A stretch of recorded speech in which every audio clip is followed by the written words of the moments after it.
Most cities in Ontario have two transit systems. There'll be a local transit with local buses and potentially some kind of rapid transit, like perhaps light rail or subway. And they'll have a regional transit system which connects that city to other nearby cities, and that's usually GO Transit. But there's one city in Ontario which has 4 transit systems, and that's Niagara Falls.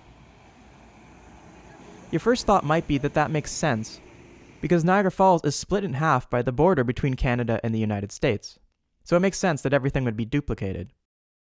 But actually that's not what I'm talking about.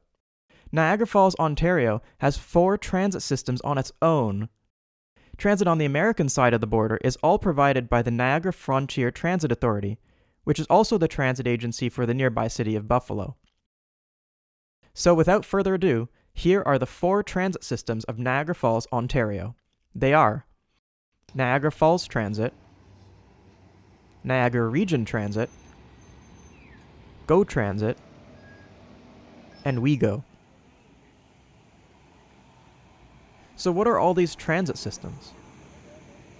Let's go through each of them one by one. Niagara Falls Transit is your typical local transit agency. It runs a grid of local bus routes across the city. Niagara Region Transit is a longer distance transit system which connects together the various cities in Niagara Region. For example, it connects Niagara Falls to the nearby cities of St. Catharines and Welland. GO Transit is the regional transportation system for Southern Ontario, mostly focused around Toronto and Hamilton. From Niagara Falls, it runs buses and trains to Toronto and Hamilton. But here's where it starts to get interesting, because WeGo is a second local transit system which also operates entirely within the city of Niagara Falls. But while Niagara Falls Transit primarily caters to Niagara Falls residents, WeGo primarily caters to tourists. The system we now know as WeGo originated in 1985 as the Niagara Parks Commission People Mover. That was a single bus route running along the west shore of the Niagara River, connecting together the various tourist destinations along it, such as the falls themselves and Niagara Falls train station.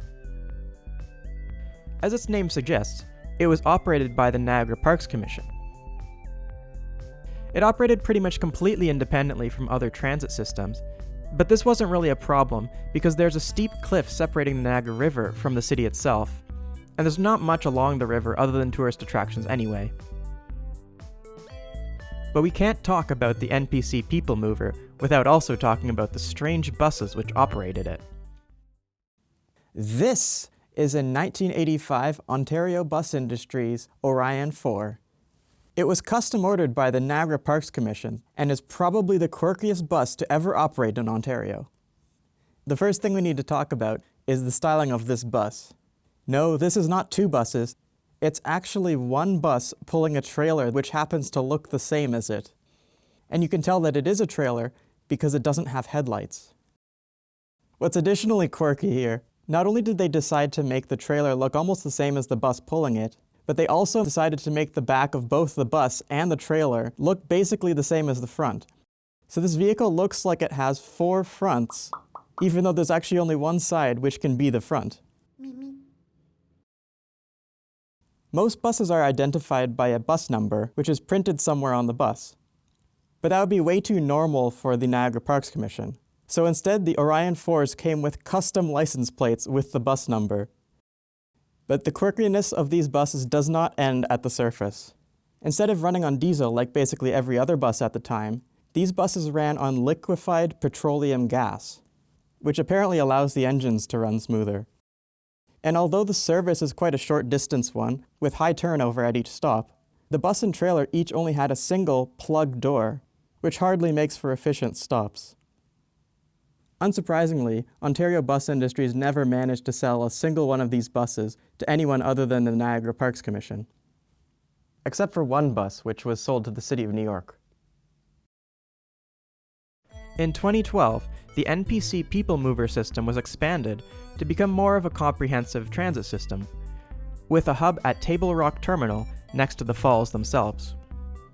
The original People Mover route was retained, and it was renamed the WeGo Green Line, and 2 new routes were added.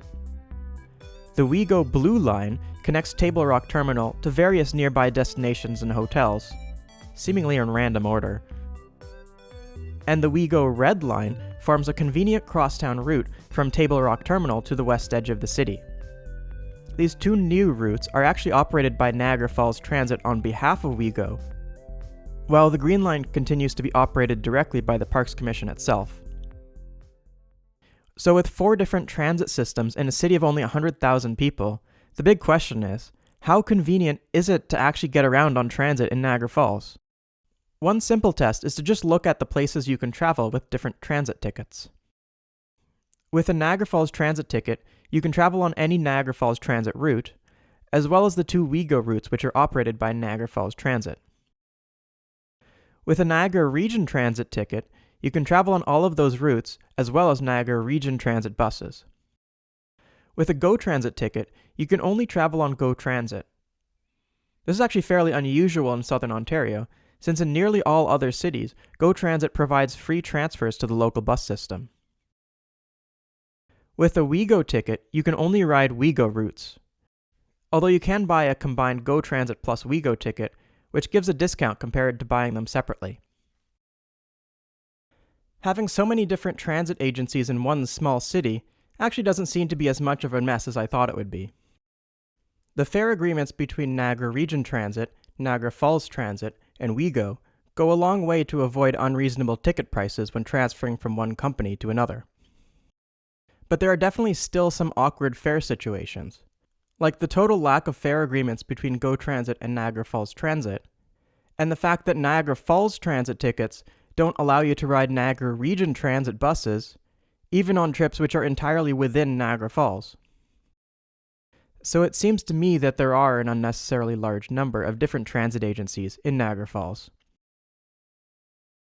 Apparently Niagara Region itself agrees, because on the 25th of November 2021, Niagara Regional Council voted to amalgamate Niagara Region Transit with Niagara Falls Transit, St. Catharines Transit, Welland Transit, and Fort Erie Transit. Over the next couple months, their proposal was approved by the majority of municipalities in the region, both in terms of the number of municipalities and the number of voters they represent. So in January 2023, those 5 transit agencies will be taken over by a new transit commission and operated as a single bus system.